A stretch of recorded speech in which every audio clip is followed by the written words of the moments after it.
la que se publicó el nombramiento y es, de ciudad, y es muy pequeñito, es este trocito de aquí, tan solo. Realmente, si uno piensa que nos va a explicar el nombramiento de ciudad aparecido en el boletín oficial, la Gaceta, no nos lo aclara. Como no sé de casi nada, he hecho un recuadre, y este es el texto que, ya digo, no es especialmente explícito. Deseando acreditar a la villa de Caspe el aprecio en que tengo los servicios que han prestado al trono y a mi dinastía en épocas repetidas, y atendiendo, por eso la idea de una injusticia histórica, es decir, es una inconcreción enorme, ¿no? Y atendiendo a la extensión y desarrollo de su riqueza, a su crecido vecindario y a otras circunstancias que concurren en la misma y que la hacen digna de mi consideración y aprecio, he venido a decretar, de acuerdo con la sección de gobernación del extinguido Consejo Real, lo siguiente. Artículo único. La villa de Caspe, en la provincia de Zaragoza, tomará en adelante el título de ciudad del propio nombre. Es un conjunto de generalidades que sobre todo dice que hay una voluntad política de hacer de Caspe una ciudad con título. Entonces, pues yo he analizado un poquito las ceremonias. Ya digo, se nombraban estos clarineros, pero cuando se dice qué es lo que tienen que hacer los clarineros, Juan Antonio Cacho en sus análisis dice lo de costumbre en otras ciudades. Dice lo de costumbre en otras ciudades y demás actos que se juzgue de buen gusto. Dice, y decir entonces que el ayuntamiento les haga pronto el traje. Eso sí que tenía, eso estaba claro. Esto hay que celebrarlo. Dice, un traje que será pantalón y casaca o chaqueta encarnados y sombrero apuntado con galón plateado. Y las fiestas se celebraron pues unos días más tarde, el 29 y el 30 de mayo.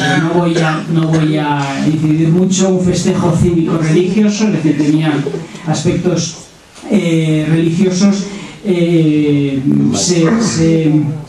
Se adornó toda la ciudad, los santuarios y las fachadas, se hizo la bandera nacional en las casas consistoriales, se hizo una solemne función religiosa en la colegiata al que iban a asistir los notables de la ciudad. Se bendicen los nuevos emblemas reconocidos por su majestad, de nuevo los símbolos, la potencia que tiene todo lo simbólico, todo lo emblemático para ese 19, que es muy heredero de los valores que le habían precedido. No es de extrañar que muchos de los títulos nobiliarios del 19 son nuevos. Es decir, al final del siglo XIX hay más títulos nobiliarios que al principio, siendo que podía haber ido al revés, ¿no? Se cantará un Te Deum, un canto de acción de gracias. Se predica el prior en ese momento, que son siempre grandes espectáculos las predicaciones, en este caso el prior curado de la ciudad, Joaquín García. Una procesión, las procesiones también son muy de la época, sobre todo del antiguo régimen, pero en esa continuidad que caracteriza al 19, una procesión que va de las casas consistoriales a las casas consistoriales para publicar los reales decretos. Es decir, se lee públicamente porque buena parte de la gente puede no leerse. En general, las procesiones suelen detenerse, a veces en espacios característicos, las plazas, muchas veces para hacer lecturas. En el fondo no dejaría de ser una suerte de pregón, del pregón que todos hemos conocido, ¿no? Pues eso ya estaba muy inventado y sobre todo para tiempos menos tecnológicos, ¿no? Y entonces, para publicar esos decretos textualmente por los cuales su majestad se digna mandar que el nuevo título de ciudad se añadan los de fidelísima y nobilísima que disfrutaba la antigua villa de Caspe. Luego habría pues ya gigantes cabezudos, dulzainas y pasacalles, corrida de toros por la tarde de la ganadería Luis Ferrer. Y en la Plaza de la Constitución era el escenario donde se hacía la corrida de toros. Se cerraba expresamente la Plaza de la Constitución para esa corrida. Y a las 8 de la tarde ya música por las calles ejecutando las fraguas de Vulcano. Finalmente ya en la plaza, para terminar el día, y no voy a contar el segundo, para terminar el día, fuegos de artificio del acreditado polvorista el señor Perejano e hijo. Sin embargo, todo esto solo es para poner un poco de ambiente, es decir, creo que había un gran deseo, que todo el mundo sabía que aquello era bueno, pero probablemente, y esa es un poco mi idea, probablemente el tiempo donde el título de ciudad marcaba una relevancia ya había pasado, ¿no? Entonces, de alguna forma, este nombramiento lo que hacía era saldar una cuenta pendiente. Pero me queda, para terminar, tan solo preguntarme, ¿pero por qué? ¿Por qué se concede? ¿Cuál es el argumento? Porque del decreto no llegamos a una conclusión. Y entonces, alguna idea nos puede salir de la anotación del 11 de julio, cuando Alcañiz felicita a Caspe por su nombramiento de ciudad.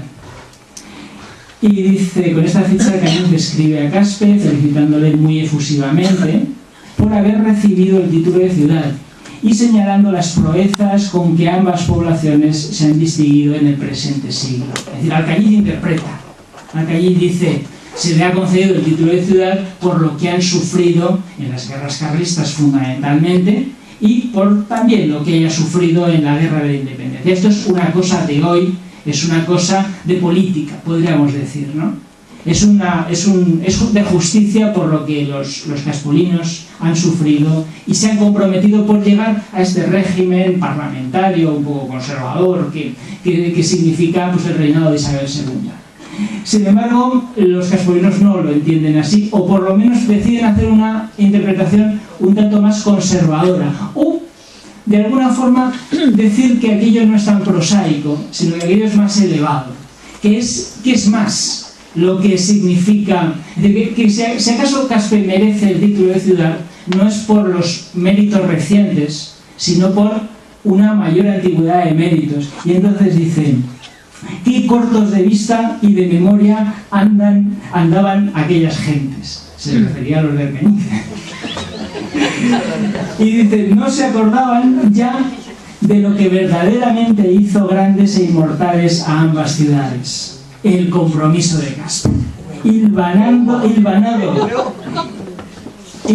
en Alcañiz y realizado y ultimado maravillosamente en Caspe. Solo se acordaba Alcañiz de las trapisondas y miserias y turbulencias indignas del siglo XIX, tan desgraciado para España que tantos daños y males de toda clase dieron a España. Y finalmente dice, con un poco ya de sorna, dice, Caspe contesta con toda gratitud. Bueno, pues simplemente era eso. Creo que tenemos dos reflexiones sobre la justificación de ese segundo nombramiento de ciudad. Uno atribuido a esos conflictos políticos que tanto habían afectado al Bajo Aragón, y otro a la reparación de una injusticia histórica que de alguna forma frente a la condición de ciudad de Alcañiz no se justificaba en mucha medida, ¿no? Entonces, simplemente decir que entre el primer nombramiento de ciudad y el segundo transcurren 50 años, pero entre tanto también suceden cosas. Es decir, la primera circunstancia es evidentemente heredera del antiguo régimen, y nos encontramos con un notable que en un acto de generosidad gestiona para la comunidad a la que pertenece un nombramiento que la dignifica públicamente. Y sin embargo, en el segundo caso nos encontramos ya con un hombre de la nueva política, un diputado, un representante del pueblo. Ya no es un individuo, ya es un representante de la nación, alguien que se sienta en las Cortes y que habla en condición de libertad a las nuevas instituciones, quien gestiona para Caspe ese nuevo y definitivo título de ciudad. Bueno, pues esto es todo y muchas gracias.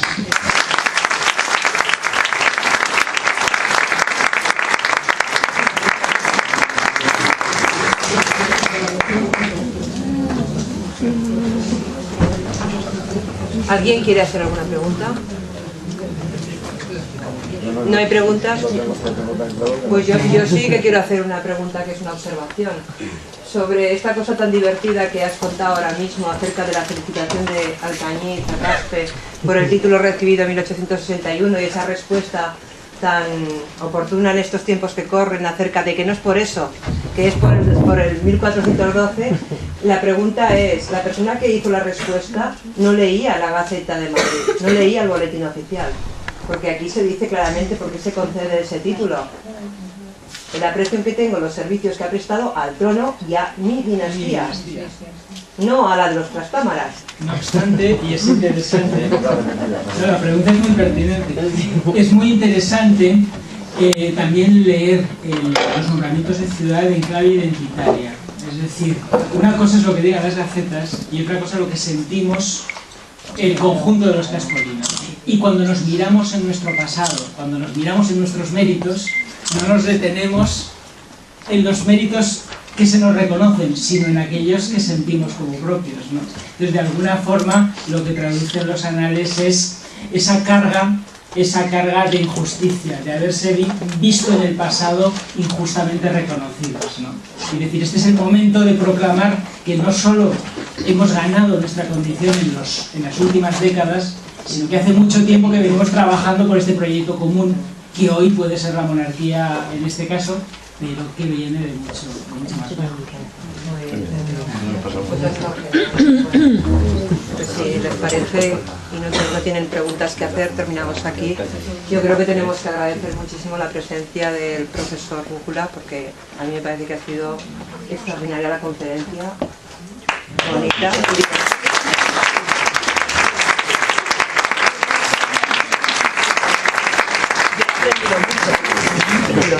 Yo creo que sí.